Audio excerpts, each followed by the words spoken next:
Trouble with travel to Cuba. Canadian Airlines suspending flights as the country struggles with an aviation fuel shortage. Federal workers blow the whistle on office working conditions, with the union suggesting some government buildings are in deplorable condition. Plus, giving the spouses of our troops the support they need. A highly praised program goes online, so distance will no longer be a barrier.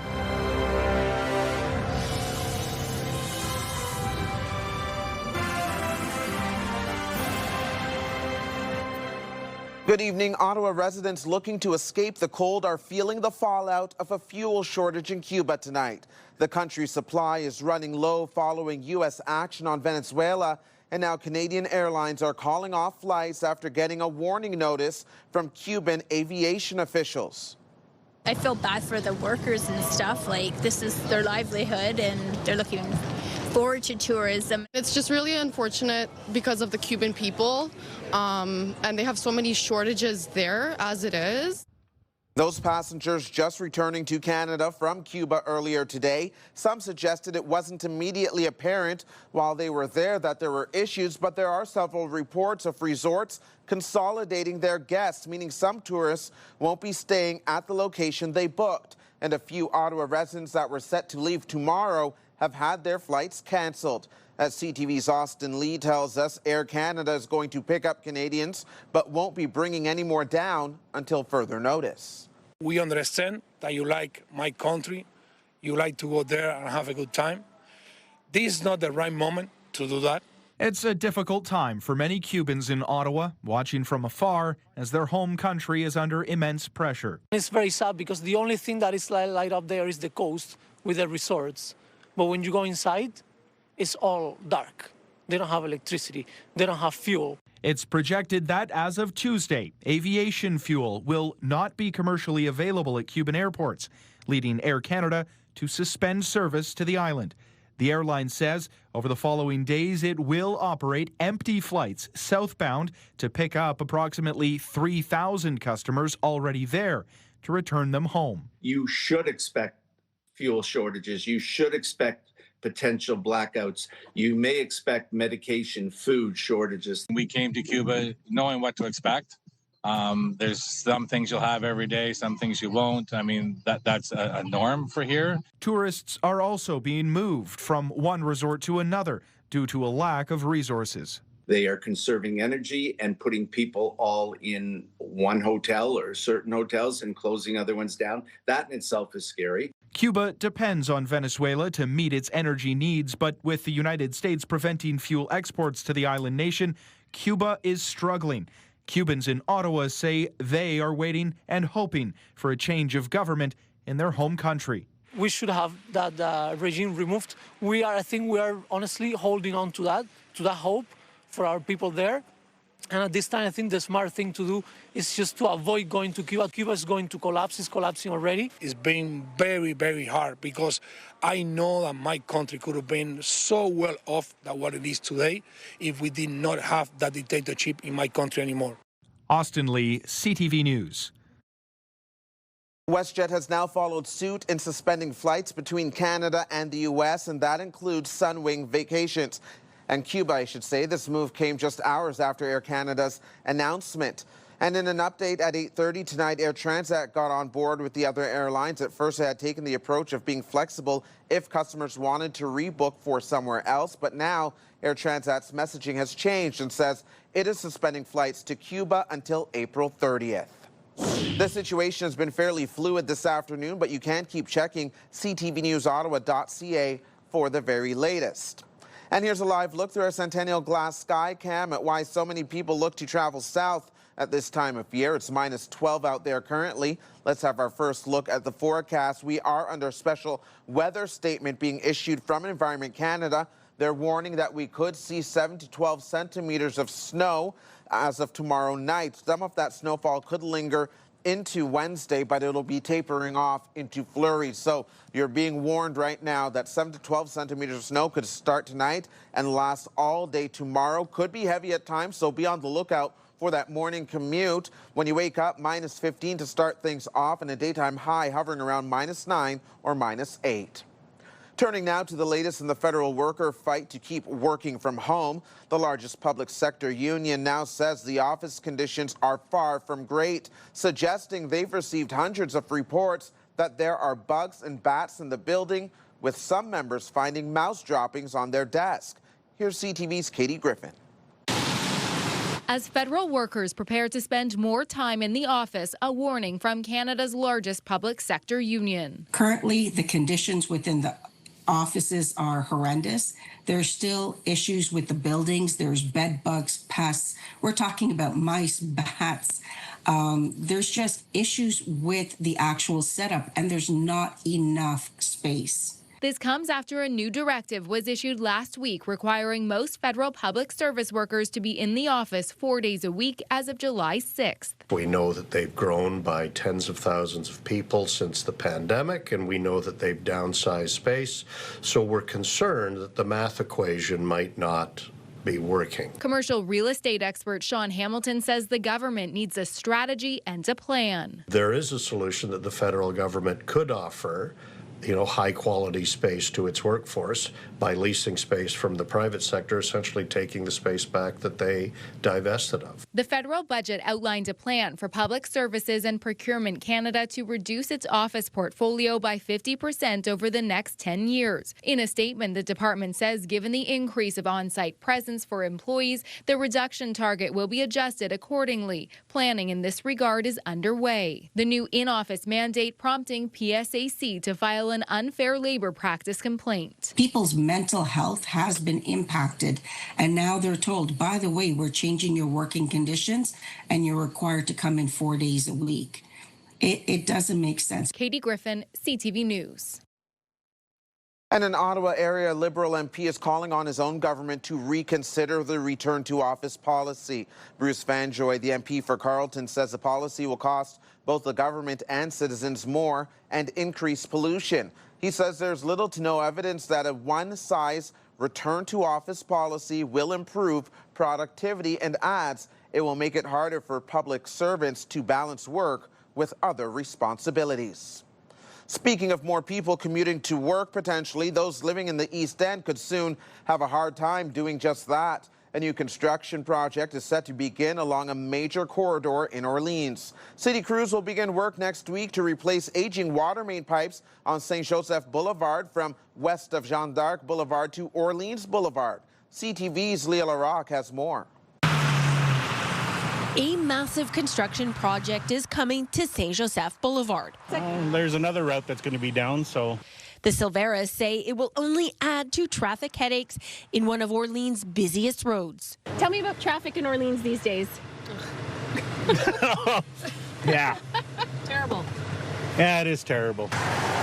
Starting next week, crews will begin to work to renew a key section of an aging water main between Orleans Boulevard and just past the Jeanne d'Arc roundabout. It's going to be disruptive. It is going to be done fast-tracked. They've got at least 2 to 3 crews who are going to be working here at all hours of the day, weekends. Lanes will be reduced, and there will be a full weekend closure of St. Joseph eastbound lanes, likely in the spring. The traffic is crazy. I think it's 5 times worse than what it was. Traffic is moving very well right now on St. Joseph Boulevard, but the councillor for the area says there is no sugarcoating it. This next construction project is going to cause some headaches, but she says it will be worth it because this is critical work that the city needs to do on its infrastructure. But after years of LRT Stage 2 disruptions and traffic detours, Orleans residents and businesses are dealing with construction fatigue. If people see construction going here on St. Joseph, so they say, oh, okay, we cannot get there. It's easy, so they go somewhere else. Yeah. We will lose business for sure. Sounds like an inconvenience, just because, this road, it's lined up with a bunch of shops. The work is expected to wrap in early May. It's going to be awful for people. Yeah. It's quite the hassle and the pain in the butt kind of thing. So. Leah LaRocque, CTV News. Ontario's Inspector General of Policing is now launching a sweeping province-wide review into police corruption. and no police services being spared, meaning Ottawa will be one of the dozens under the microscope. It stems from last week's arrest of 7 Toronto police officers in connection with a murder plot and organized crime. According to police, some of the officers were leaking information to criminals. Since then, 3 Peel regional police officers have also been suspended in connection with the investigation. It's important to acknowledge the real questions the public is asking and the potential effect these questions may have on their confidence in Ontario's policing system. The inspection is set to focus on how officers are supervised and how they are screened and vetted. It will also look at how officers access police databases. There's no timeline for when the report will be complete, but it will be released publicly. I was a little bit panicked that I was going to miss my flight in Montreal. Didn't have a lot of wiggle room there. Coming up, weekend of trouble on the tracks, but tonight it's via rail, not LRT, that has Ottawa passengers demanding answers. Environment Canada once again warning drivers about the weather's impact on road conditions. Several centimeters of snow expected to start tonight and linger on and off tomorrow. A look at the full forecast in a couple of minutes. First, it's the end of an era in Ottawa's Steve's Music Store announces it's closing its doors after decades in business. CTV's Kimberly Johnson has that story. Derek Knoppe is picking out one final guitar at Steve's Music Store before it closes its doors. I was shocked. I didn't expect. They've been around forever. It's sad. The Ottawa musician says it will be a sweet memory of the store, which has played an important role in the city's music scene for decades. I think every musician has probably shopped here at one point or another, so it's meant a lot just from the expertise of talking to guys about gear and whatnot here. It's amazing. It's sad to say. It first opened on Rideau Street in 1981 and last year moved to a new location on Catherine Street. It was a place where you'd go and find, your forever guitar. Well, until the next one, because guitar players are guitar players. Manager Dan Sauvé says this has been a place for everyone to foster their musical passion, from enthusiasts to professionals and even politicians. Fun fact, but every prime minister since Joe Clark has bought an instrument on their way out of retirement, including the last one. On his way to the Mark Carney's swearing-in ceremony, he swung by to pick up a keyboard he ordered. Sauvé says the closures are part of a restructuring. The retailer is set to shut down nearly all of its locations in Ontario and Quebec, with the exception of one in downtown Montreal and its online store. Well, Steve's is a bit iconic, right? I'm going to pick up a hat from Steve's, which is going to be very cool because, as I say, they are very much a part of my history, and my name's Steve. Customers like Mike Murphy say they will miss the store. Losing an icon, sort of a part of my youth, part of the music scene and everything. So Steve's going down. It's like we've lost a player, Kimberly Johnson, CTV News. It feels like not too many people are singing Let It Snow these days. Christmas has come and gone. The Rideau Canal Skateway has had a hearty season, but as this forecast suggests, winter is far from done with us, even if you're done with it. So let's take a look at this weather forecast right now. You can see on our satellite radar picture, there's quite a bit of cloud coverage hovering over the region into tonight. That will last into tomorrow. Those clouds will bring some precipitation, that precipitation coming in the form of snow. But before we get to those amounts, let's take a look at tonight's lows. -15 overnight here in the nation's capital. Surrounding areas seeing similar conditions to the north of us over on the Quebec side. Kitigan-Zimbie is seeing an overnight low of -17. Snowfall starting overnight there as well. A little warmer in Kingston with an overnight low of -12. Very similar conditions. If you are headed towards Mont-Tremblant this week to hit the slopes, -19 overnight, but they will be seeing some fresh powder. Some of that snowfall we're expecting here in Ottawa will reach there as well. Tomorrow we're expecting a daytime high of -8. Warmer in Bancroft at -6. Kingston -3, and you won't necessarily see the amounts of snow that we're getting here in Ottawa, in Trenton, Kingston, and Belleville and Brockville. It might be a little lighter in those areas, but again, very similar conditions. Very warm in Mont-Tremblant tomorrow, comparatively speaking, at -5.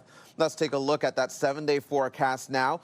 Lots of snowfall tomorrow, heavy snowfall. Environment Canada issuing that special weather statement. We could be seeing up to 12 centimeters. Wednesday, it starts to taper off. You could see an extra 2 centimeters before it's done. -4 for the daytime high there. Then Thursday and Friday are expecting sunny skies or a mix of sun and cloud. Nicely warm temperatures during the day, and then some good overnight lows to keep the canal in great condition.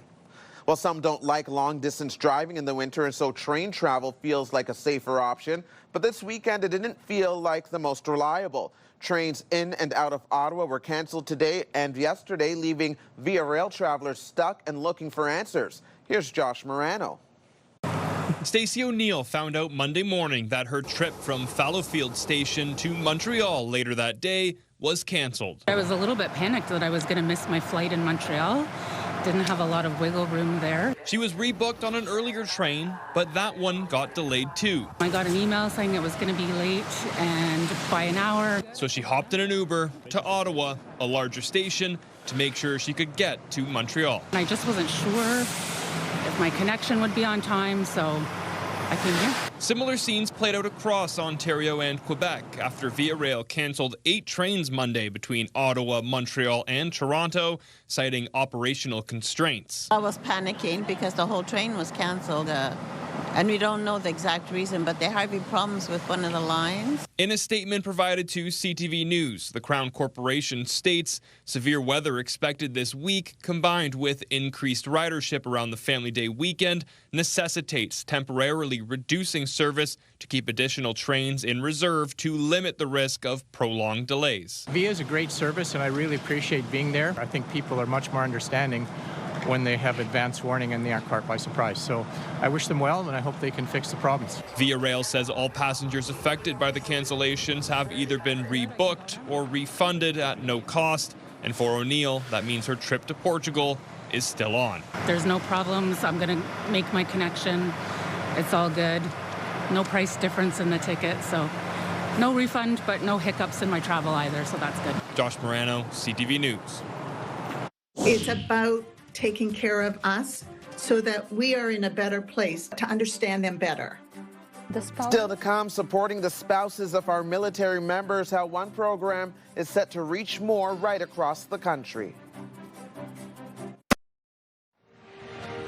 Supporters of the University of Ottawa Heart Institute are helping light the capital red this month. The Royal Oak Pub is also selling paper hearts at all 12 of its locations this year. At the Kent Street location, the Royal Oak has a young employee who underwent open heart surgery 3 years ago at the Heart Institute. She's now doing well and gets frequent follow-ups and testing done. A valued support program by Wounded Warriors is now online to help spouses of trauma-exposed professionals across Canada. CTV's Pauline Chan takes a closer look. Chris Linford was a 33-year member of the Canadian military, largely working in healthcare as a nurse. I was deployed to Rwanda, Africa, just on the tail end of the genocide. The experience led to a diagnosis of PTSD years later. PTSD is kind of one of those injuries that makes you stare at your belly button all day long. So you don't really have a great deal of capacity to see how your behavior is impacting others. I knew there was something wrong. And when Catherine Linford eventually sought help for herself, she didn't even realize it was connected to Chris's behavior. I sought help just because I thought I need to figure out what's going on with me. I was sad, I was angry, I was frustrated, so I just needed to find out why. She and 2 experienced mental health workers appear in a new online program called the Spousal Resiliency Program, a spin-off of Wounded Warriors in-person course. It is not a program to bash our spouses. It's about taking care of us so that we are in a better place to take care, not to take care of them, but to understand them better. Wounded Warriors CEO Scott Maxwell says having the program online vastly expands accessibility. Removing geographical barriers to accessing what we know is needed from spouses no matter where they reside in Canada. He says in Ontario alone, there are some 80,000 public safety personnel, not including retirees or family. You're talking about upwards of 800,000 to 1 million trauma-exposed professional people. The 3-hour-long program is meant to be read and absorbed over several weeks and months. It's a game changer for the country. And Wounded Warriors also has support programs for couples and children of trauma-exposed professionals. Pauline Chan, CTV News. There's been really nothing but silence from Meta on this. Still to come, social media lockout, what you need to know so it doesn't happen to you.